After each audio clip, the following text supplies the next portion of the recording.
Tonight we're honoring the Sisters of the Presentation, as they have been part of St. Teresa Church for 115 years. And here is their story.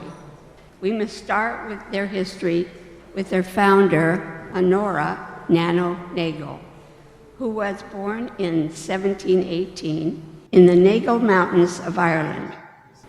Her parents were wealthy Catholic landowners, but there was a penal law in an attempt to force Irish Roman Catholics to accept the Anglican Church. At age 10, Nano was sent to a Benedictine convent school in Ypres, Flanders, a French territory. At 16, she continued her education in Paris, and she was a charming debutante and was presented in the court of Louis XV at Versailles. When Nano was in her 20s, returning in her carriage from an all-night ball, she saw a group of poor people waiting for early Mass. It was a turning point. The contrast of her life and the poor left a lasting impression on her. She returned to Ireland and ignored the penal laws and secretly set up a cabin school, initially enrolling 35 girls. Her project grew, and soon she had schools in other parts of the city and employed teachers at her own expense. She traveled on foot each night to teach catechism. She would also visit the poor, traveling in dangerous unlit areas. She became known as the Lady of the Lantern. The lantern is their symbol to this very day, and I'm sure you can see it, one of them in front of the podium here.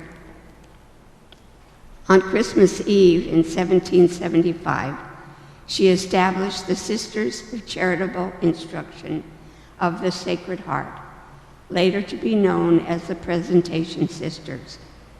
Her accomplishments are too numerous to mention here, but suffice it to say, Presentation nuns now minister all over the world, and we were so lucky to have the Presentation Sisters here at St. Teresa's for 110 years. They who took up her commitment to education of children and a mission to the poor. Now for the arrival of the first Presentation nuns in San Francisco. This account is taken from With Hearts of Oak, written by Sister Mary Rose Forrest, PBVM. This story is very important because it shows the toughness and tenacity of the Presentation nuns, which has carried through until today, the 21st century. On September 21st, 1854, 5 Presentation nuns left Ireland on the ship named Canada. It was considered a luxury ship. Their ship landed in New York on October 5th, and while in New York, they stayed with the Daughters of Charity at their convent. On Friday, October 20th, they boarded another ship, the steamer North Star, and headed for the starting point to cross the Isthmus of Panama. The Cornelius Vanderbilt, Esquire, was the proprietor of the North Star. He built this and many others. They arrived in Aspinall, October 29th, known today as Cologne, which was founded in 1850 by Americans working on the Panama Railroad that linked the east and the west coasts of the country. They began their trip by a very primitive train.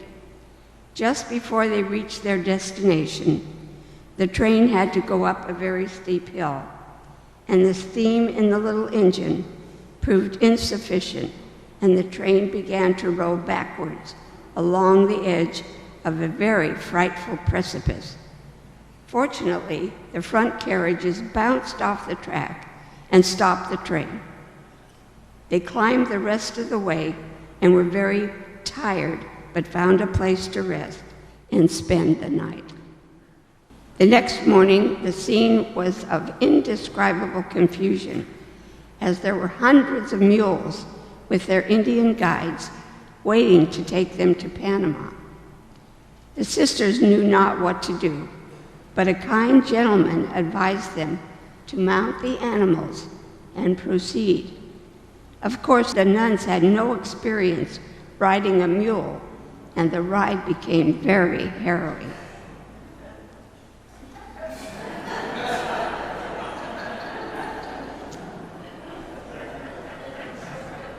They were brave.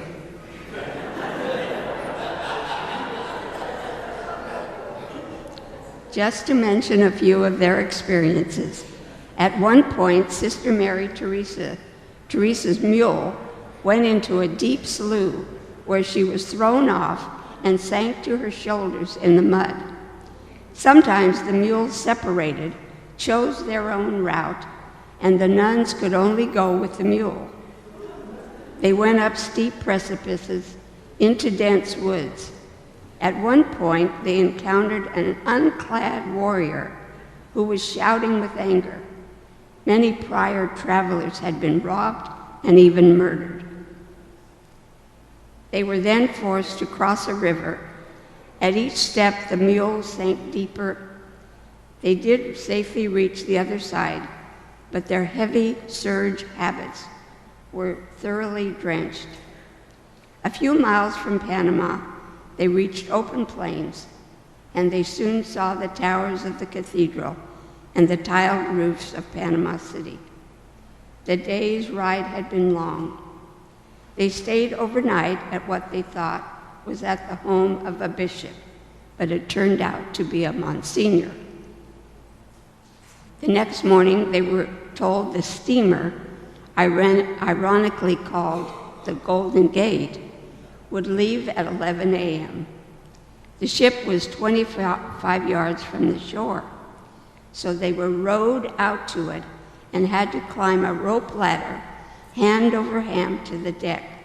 This was still with their wet, heavy surge habits. On November 5th, they arrived in Acapulco. On Monday, November 13th, 1854, after 6 days and 15 hours of leaving Acapulco, they passed the Farallon Islands, and at 5 p.m., they dropped anchor at Vallejo Wharf, and the 5 nuns had reached San Francisco. This is the Catholic Orphan Asylum at Market and Annie Streets, where for the 13 days, the sisters stayed with the Daughters of Charity after their arrival. The nuns were destined for Sacramento, but after much back and forth with Bishop Alamany, does that sound familiar? He placed them at St. Francis of Assisi in North Beach, where it still stands today at 610 Vallejo Street. They immediately opened their first school on December 1st, 1854, on Green Street, with 200 girls. There were a great many trials and tribulations, but they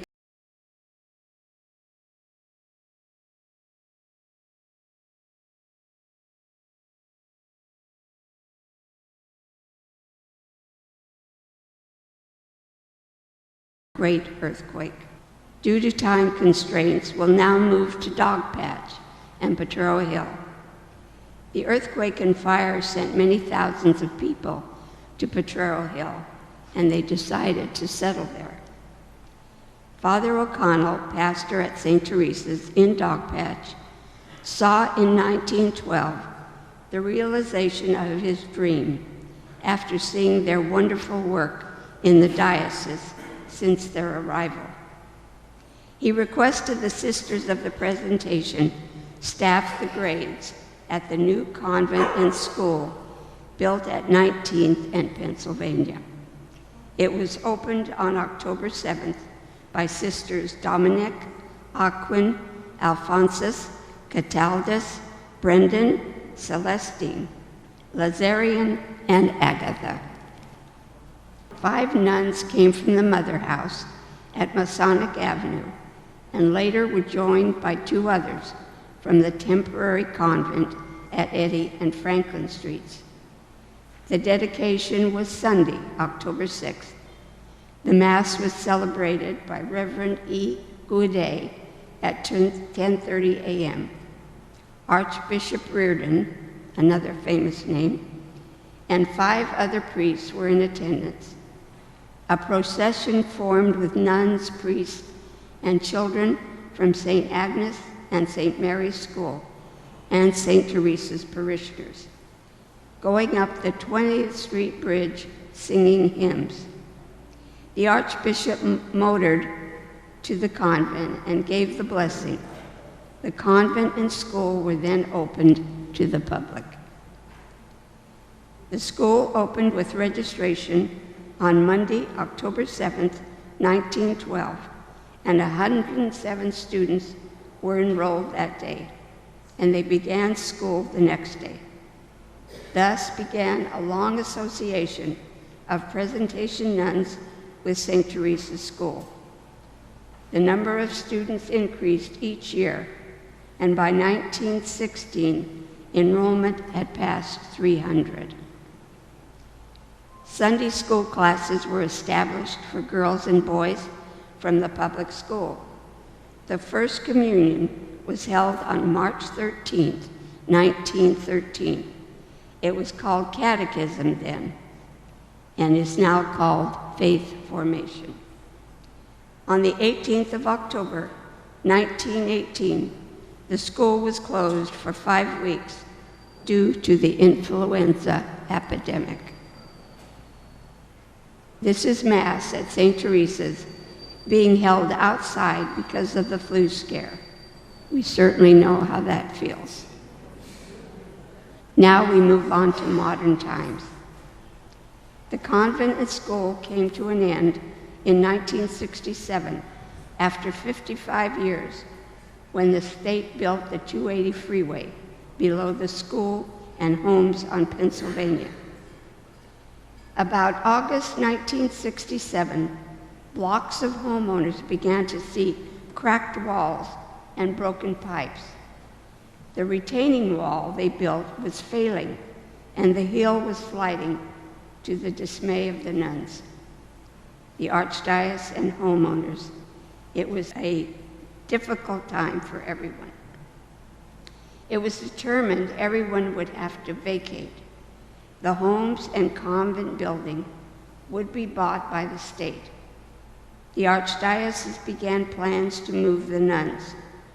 The 250 students would be placed in other Catholic schools, and there would be a search for a new piece of property to construct the school.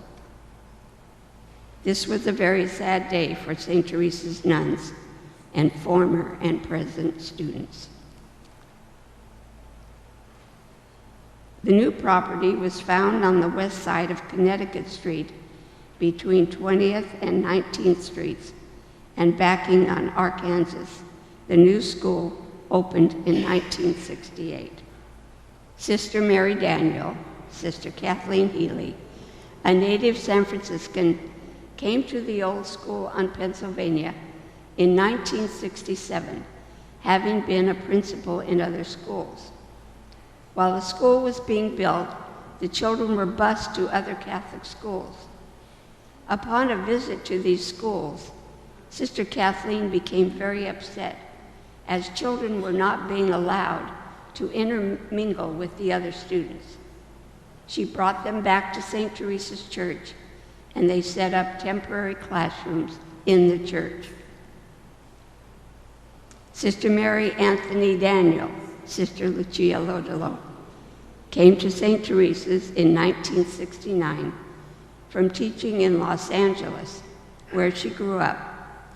She taught at St. Agnes, St. Benedict, and St. Catherine's before coming to St. Teresa's.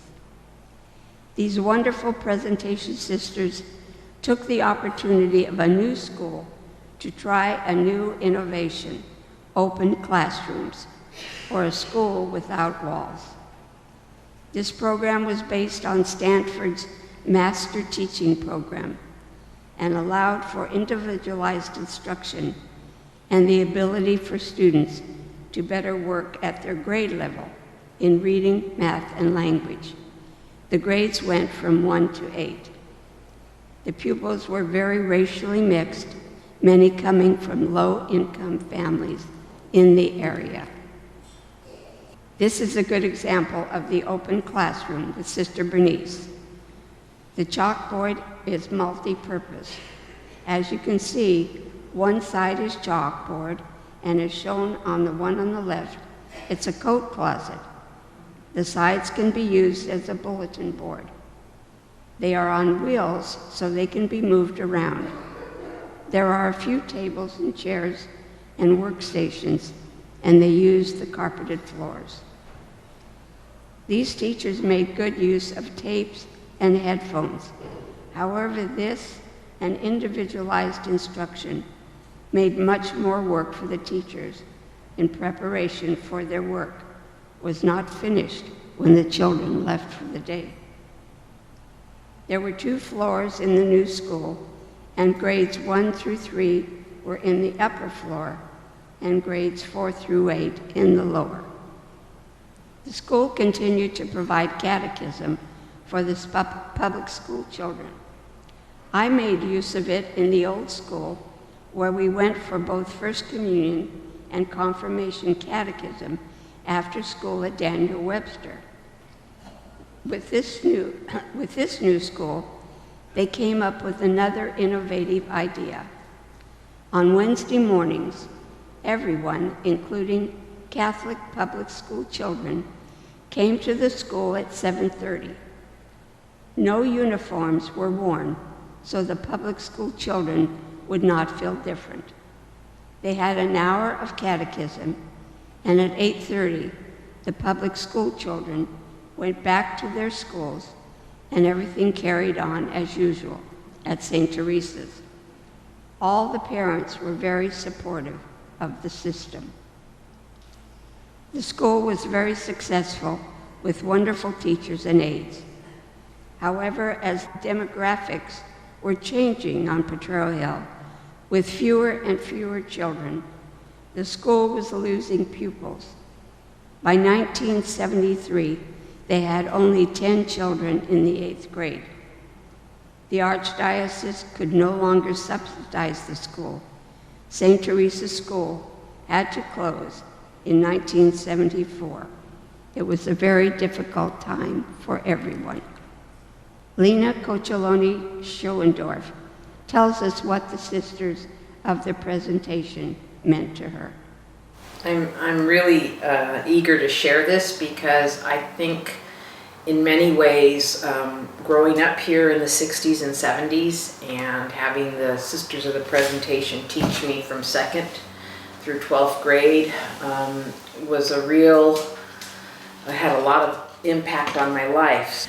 I think the feeling of community at the parish, the feeling of being encouraged to embrace your faith wherever it may be, and being allowed to be involved, and the big piece, it was okay to question. And I also was a kind of a child who was seeking role models too, so teachers were really important. And my parents, valued education, And then you had a lot of these young sisters who were kind of role modeling what it means to be a woman in society, even though a religious woman, where did they fit in?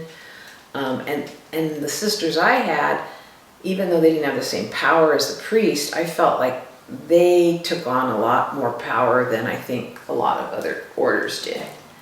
And so I really feel like all the sisters from 2nd through 12th impacted my life in a way that if I hadn't had the sisters and this particular parish community, I'm pretty sure, I mean, I don't know if I would have gone into teaching or not, but I'm pretty sure there would have been a lot of differences in my life.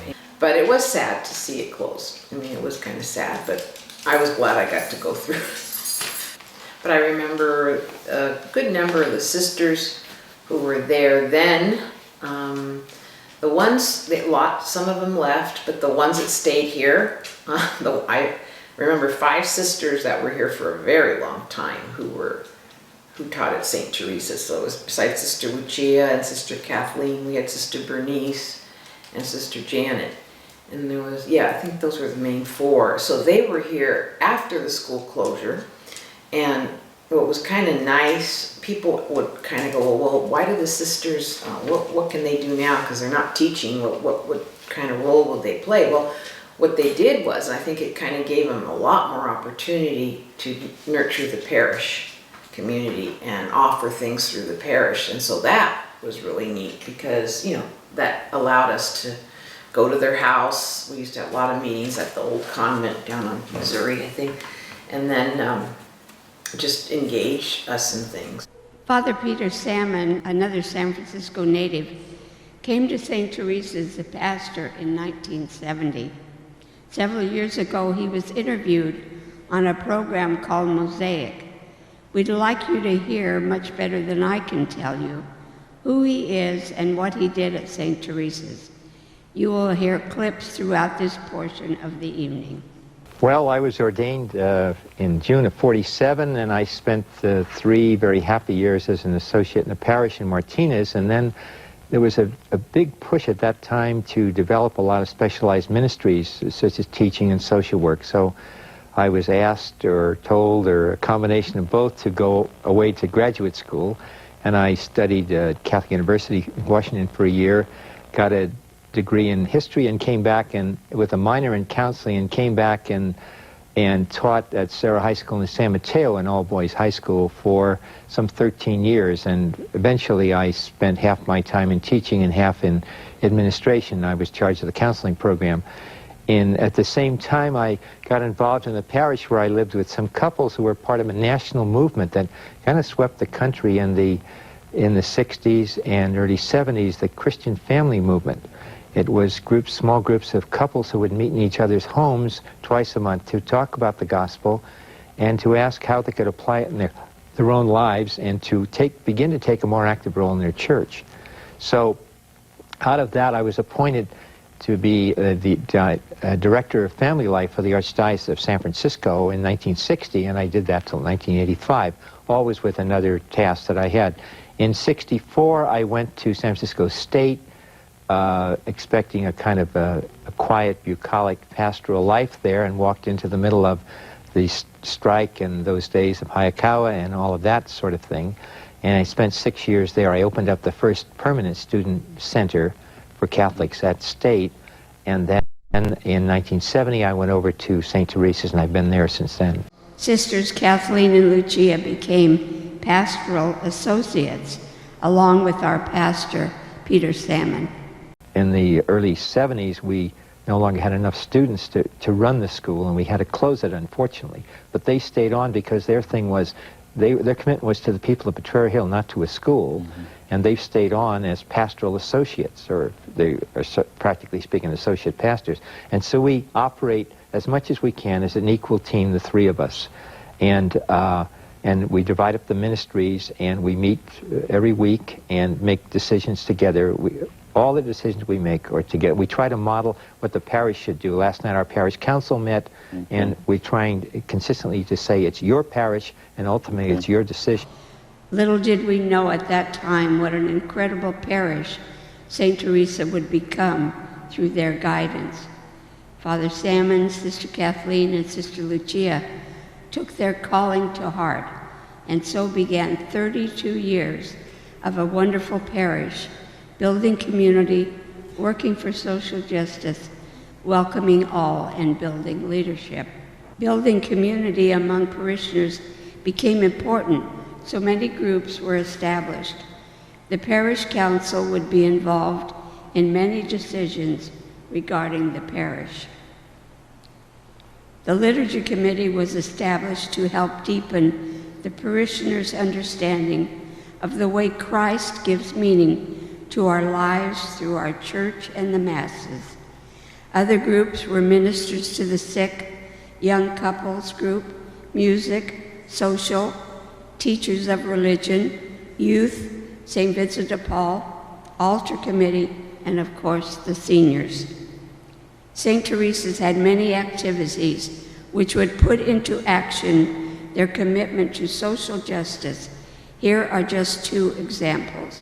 And that's why in our parish, we've always felt that social justice, as the Bishop's Synod in 1971 said, that social justice is a constituent element of the Gospels if you don't have it there. So that's really important to us. We became a sanctuary church by a vote of the people in 1984 for refugees from Guatemala and Salvador, even though that was called illegal at the time. Eventually the government admitted they were lying, and we weren't really illegal.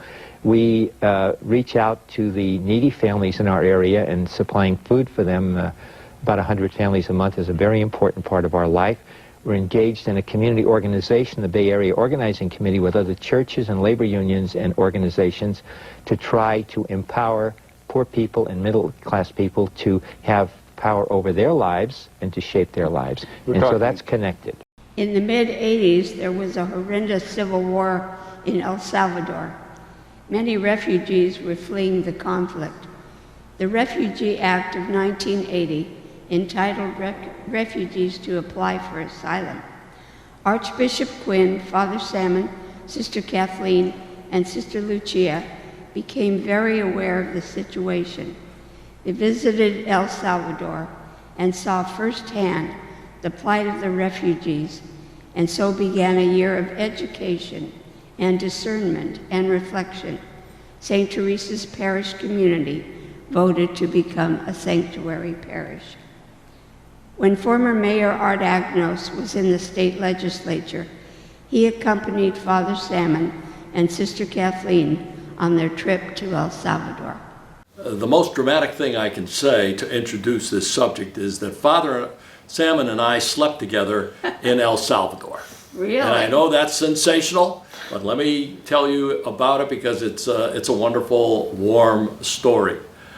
He and I were both interested in what was going on in Central America. It was a terrible time in El Salvador in the 80s with all of the political brutality that was happening in El Salvador and Guatemala as well, creating a lot of refugees that, as we see today, we're trying to escape the brutal inhumanity that the government was bringing down on ordinary people.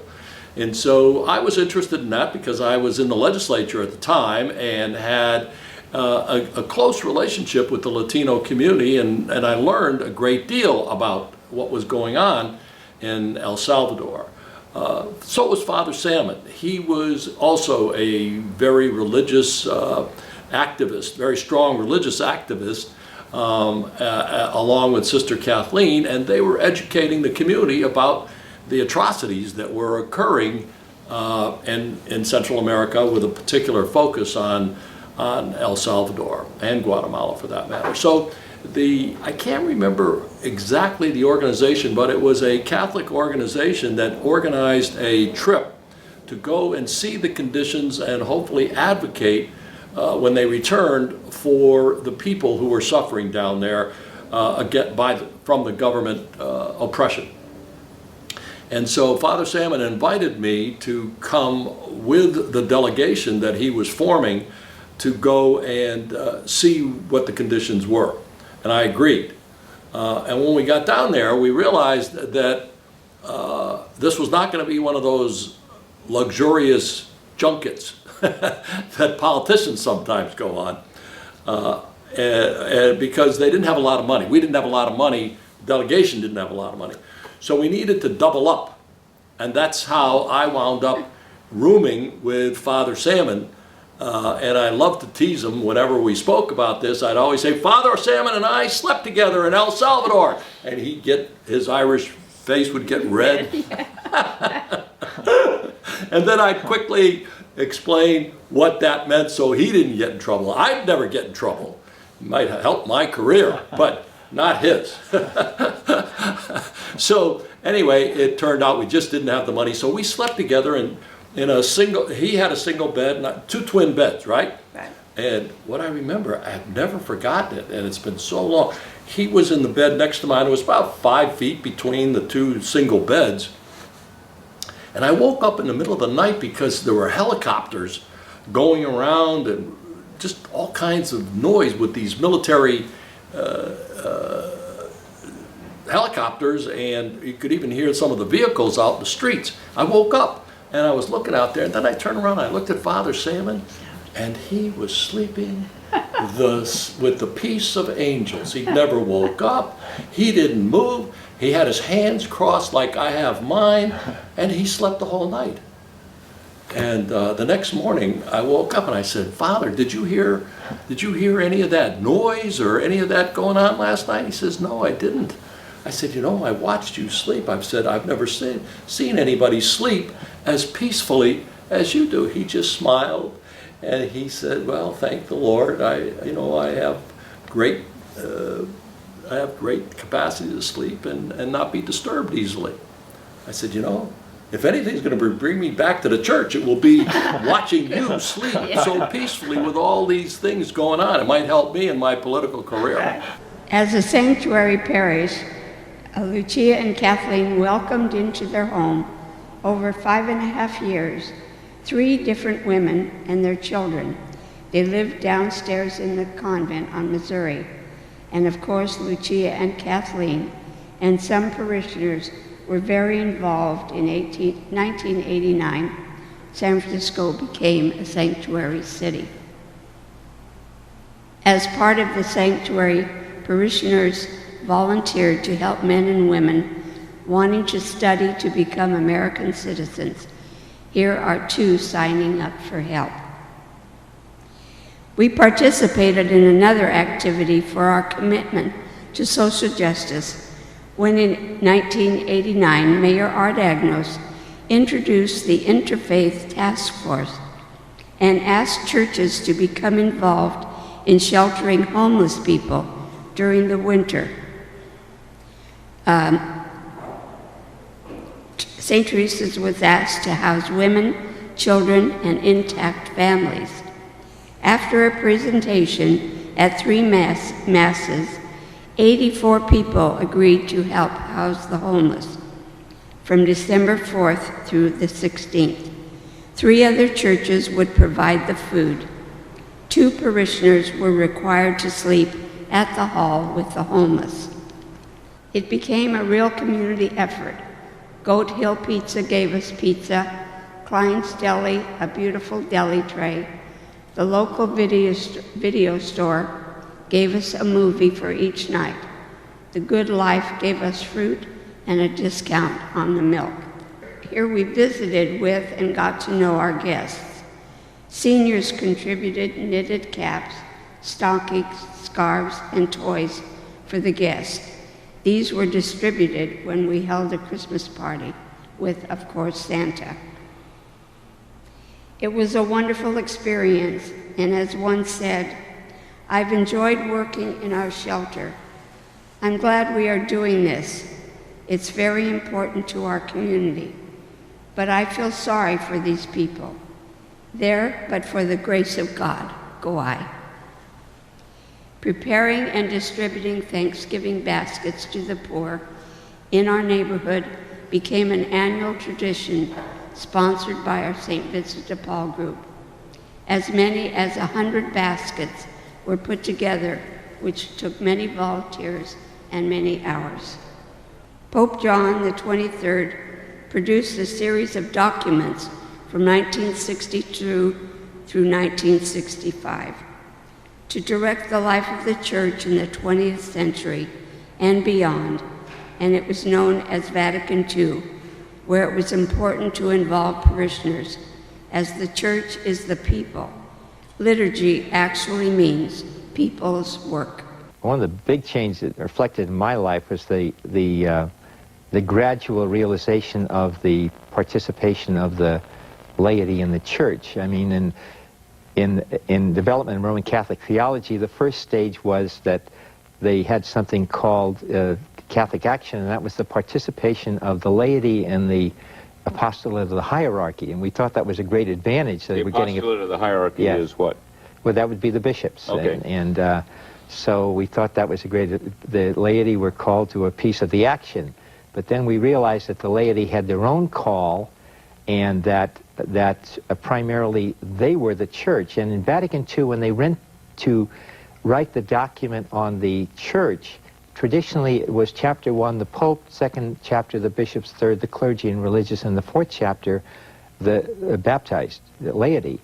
And they took that document and turned it around and said the Church is primarily the people of God. And the first chapter was the people of God. And then you see the roles of Pope and Bishop and Priest in service to those people who carry out the work of the Church. It was important to also enhance our faith journey as a community. To do this, we created small Christian communities. This entailed people coming together and meeting in homes. The goal was to be informed, learn about and study our Catholic faith, and go forth with a particular task. In other words, take some type of action. 12 small communities developed, and regular meetings were held once or twice a month. My group, called the 11, met twice a month for over 20 years, and just recently had to disband due to age difficulties. Two groups, Circle of Light and Hills Angels, are still meeting after all these years. Our faith grew, our love for one another became stronger, and the bonding strengthened the St. Teresa's community. Another important way we built community was through our yearly retreat, usually the first weekend of October. Many parishioners gathered at the Presentation Sisters' former convent in the hills of Los Gatos, and which is now a retreat center. In any parish, it's important to bring children in for the future of the Church. Faith formation, or what we used to call catechism, has been and is an important part of St. Teresa's in the early days. The nuns were the sole teachers, and now it is accomplished by lay parishioners. Anna Rose Shellstraight is the current director of the program, and she has the help of other parishioners. With Father Sammon, Sister Kathleen, and Sister Lucia, the parish reached outside to help in the community. One of the first was a program called Fresh Start, started by Sister Kathleen and Sister Lucia. Volunteers help people in the projects learn computer skills, reading and language skills. It took much work to get this set up. As you can see, they had access to great materials. St. Teresa's Parish, along with many people in the community, came to the aid of Lester and Karen of the Good Life when they faced a rent increase of 1,000% at their store on 18th Street. This picture is of people fighting the good fight, but the store closed in 1984. Father Sammon allowed the Good Life to hold an outdoor market every weekend in the patio next to the church until they opened the new store on 20th Street. Who lives on Potrero Hill now, around the Well, it's a parish? cross-section of the city that, like other parts of the city, the real estate has gotten very expensive.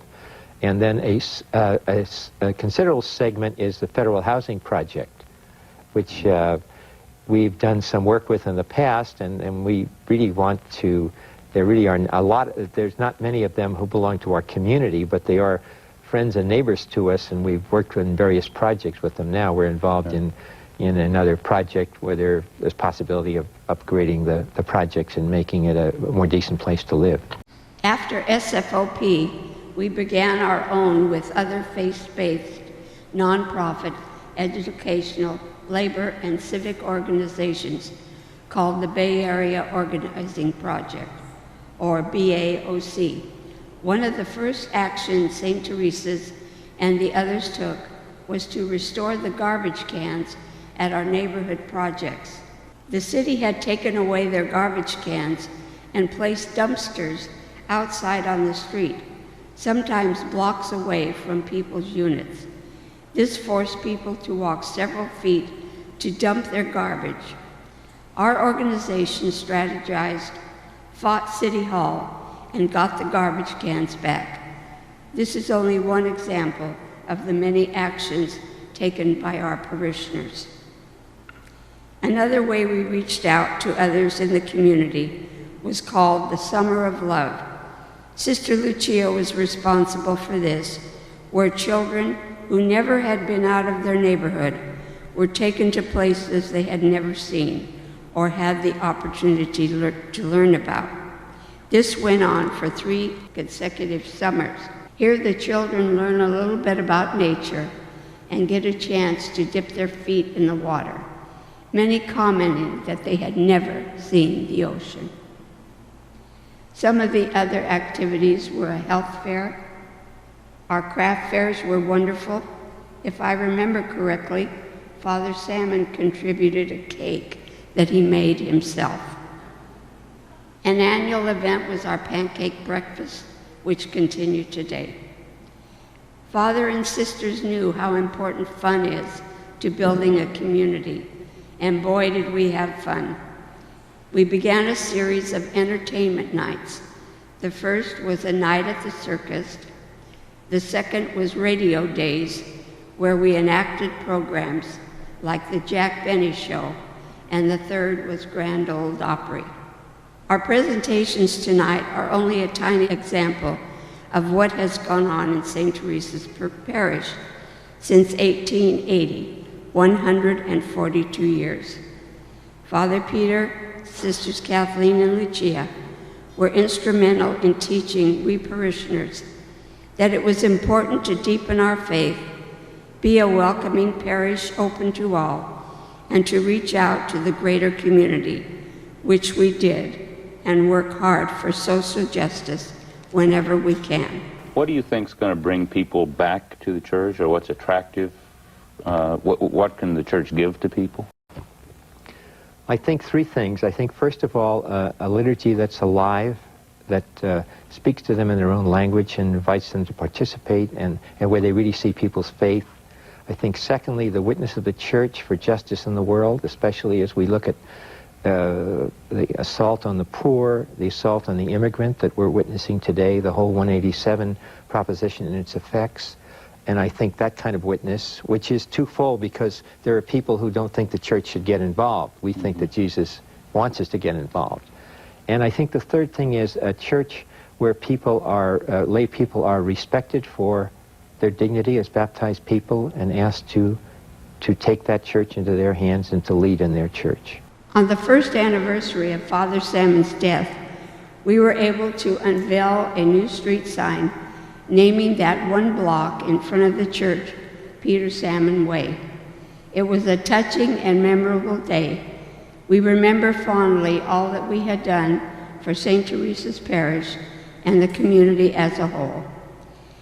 As you have heard tonight, St. Teresa's Church has been a very vibrant parish since 1880, and for the past 110 years, the Presentation Sisters of the Blessed Virgin Mary have been so involved and so important to the parish and parishioners of St. Teresa's Catholic Church and the larger community.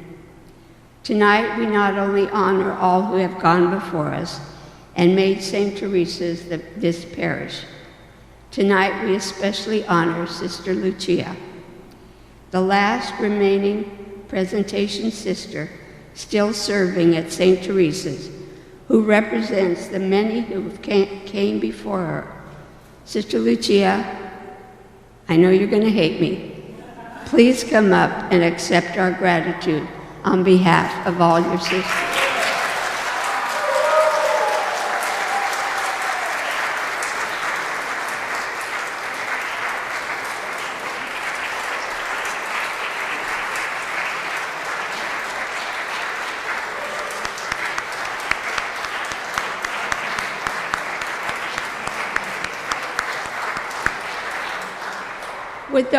With the other sisters who are here tonight, who have been part of the wonderful line of sisters since Nano, Nagle. Stand up.